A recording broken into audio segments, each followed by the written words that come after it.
The following program is available in high definition on Channel 700. This program is designed and produced by the community with the support of TV Kojiko.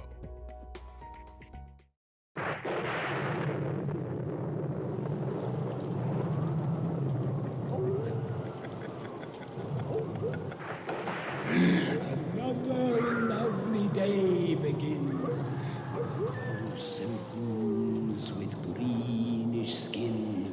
So close your eyes and you will find that you've arrived in Frightenstein.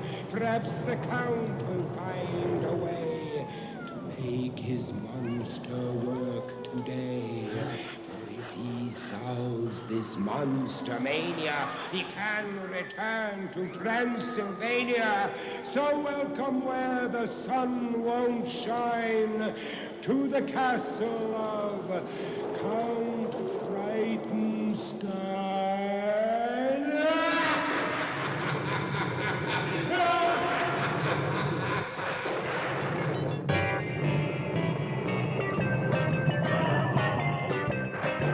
Well, hello there. I'm Peter Sacco, and welcome to Niagara's Most Haunted Season 4.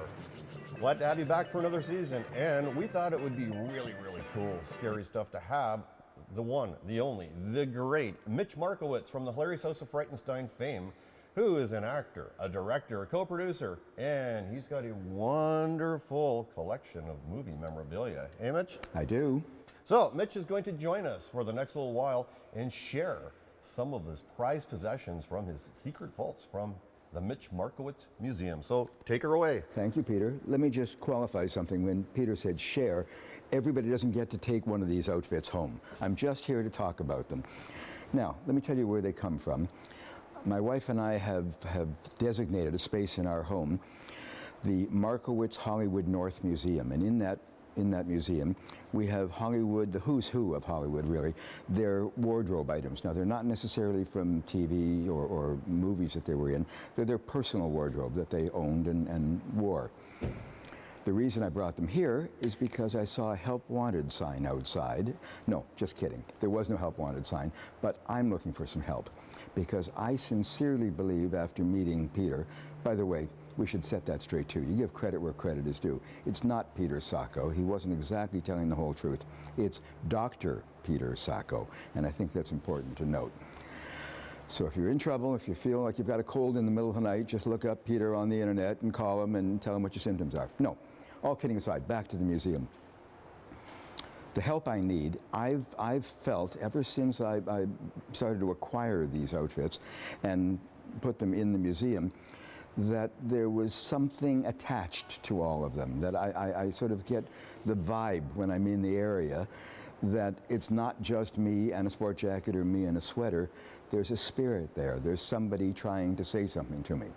And I reached out to the only person I know who's in touch with those kind of spirits or who knows people who can get in touch with them.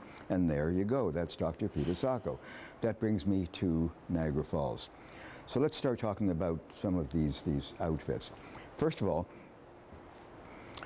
let's talk briefly about Frightenstein. On Frightenstein, one of the segments we had on the show that we introduced for its educational value was the Professor Julius Sumner Miller. Now you might ask, well, how did we ever find Professor Julius Sumner Miller? My brother, who was the executive producer on the show, and I were both big fans of Johnny Carson's Tonight Show. And Professor Julius Sumner Miller was a regular guest on the Tonight Show. And we thought he was terrific. He was hilarious, he was intelligent, he always left his audience wiser than they were when they started watching his segment. So we hired the professor. He was overjoyed to come to Canada and do a kid show. And we have to credit Johnny Carson for having introduced us to him. So this first item right over here, this sport jacket, is brown and it's wool and it's got, as you can see, it's got white stitching around it. And if you look at the label inside, this is a Johnny Carson sport jacket. And if you can imagine what a big fan I was of Johnny Carson, you can imagine how thrilled I was to be able to acquire his sport jacket and to be able to show it in in my museum. By the way, when I say show it in my museum, I have a couple of ribbons that women wear on their shoes, on their high heels, that were previously owned and worn by Barbra Streisand. And a quick little anecdote about Barbra. Barbra built herself a nice, big, beautiful house somewhere in the US, I think it was in New York State, and in the basement, instead of using it as a rec room or whatever else most people do with their basement, she decided to turn it into a shopping center. So she built an aisle down the middle and put little shops on both sides, real shops with doors and glass and everything, and stocked them. So she had like a women's wear shop, she had an antique shop, she had a jewelry shop, all stocked with her own merchandise. It was never, ever open to the public, only to Barbra. And Barbra would go down once every few weeks and shop around, look in the window, then go into the store and shop in the store. And finally she saw something she liked in one of the stores. She had hired somebody, by the way, to curate and manage the stores. She went in, admired one of the items, and then tried to negotiate and get a better deal on that item. They had a play recently in Toronto when my wife and I saw it. It was called Buyer and Seller, spelled C-E-L-L-A-R, and it was all about Barbra Streisand and her lower level.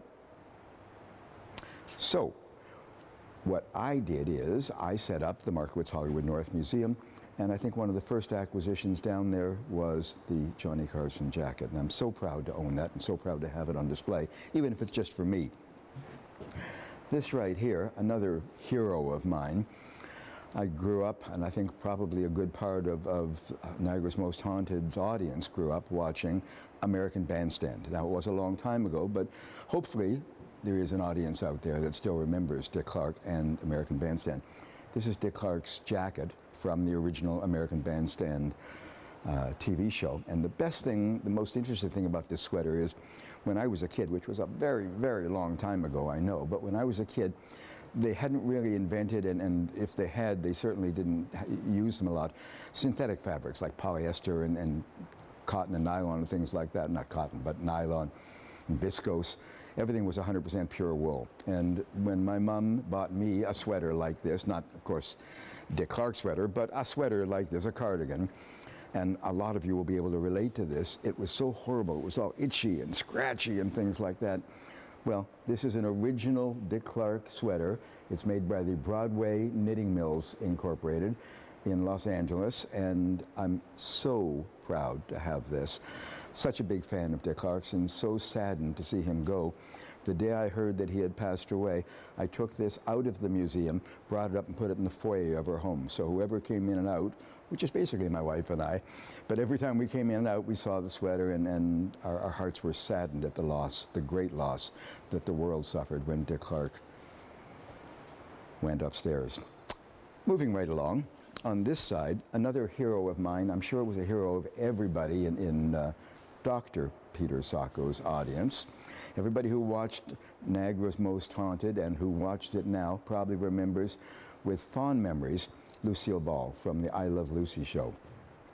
Lucille Ball in her day was probably the single most important female actress slash comedian in Hollywood.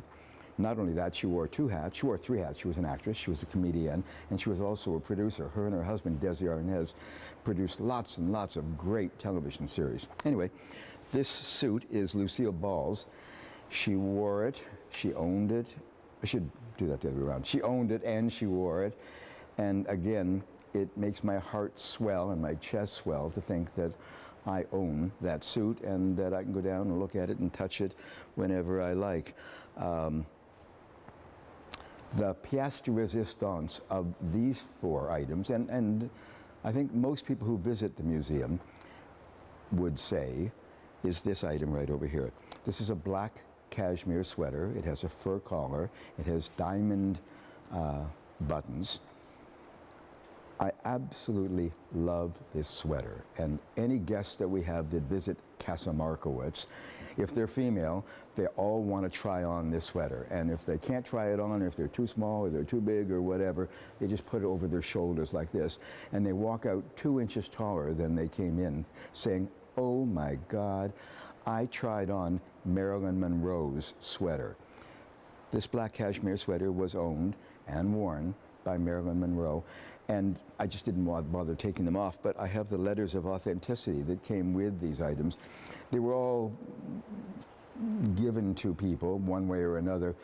A couple of them were given to a makeup artist and a hairdresser who attended to lots of these big stars. And as a way of saying thank you, I mean, obviously she got paid, but it's a way of saying thank you and an extra sort of bonus. They would give her a sweater or give her a suit or give her a scarf or whatever.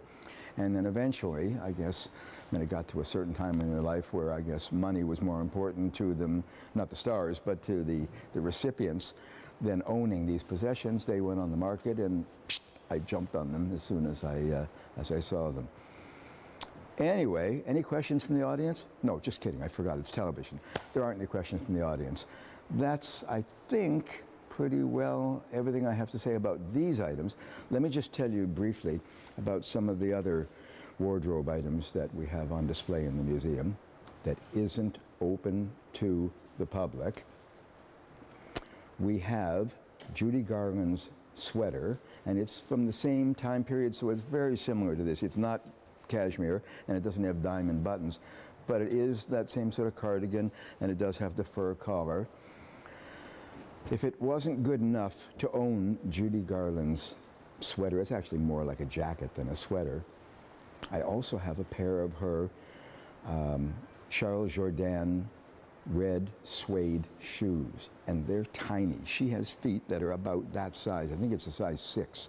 I don't really know how to relate to that since I'm a size 8.5, and I'm a man anyway, but they're very, very tiny, and they are, in my mind, a high point in the museum. I mean, everybody who gets to them has either seen The Wizard of Oz or this or that, or Judy Garland rings a real warm bell in everybody's heart.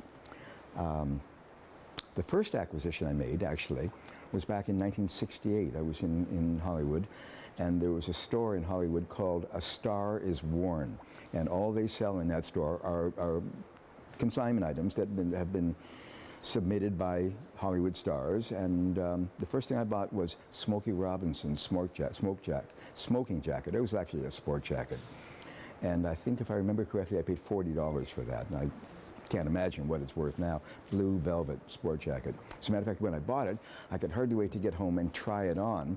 And I couldn't get it on. At that time, I was super hippie size. I weighed like 98 pounds, and I was as big as my arm. And I couldn't get it on. So you can imagine how big Smokey was way back then. We ran into him a couple of years ago, and he's now a man. He's got a chest, and he's got a little bit of a pot and everything. He probably doesn't even have any dolls around the house that could fit into that sport jacket. But anyway, it's an honor. It's an honor to own it. I have Samuel L. Jackson's boots that he wore in State of the Union. I have Mae West's dress. I have Mae West's brooch. I have Farrah Fawcett's leather gloves and spats. And my sister thinks the pièce de résistance in the collection, and she can, I shouldn't say she can hardly wait for me to go, but when I go, she would like me to leave this in the will for her.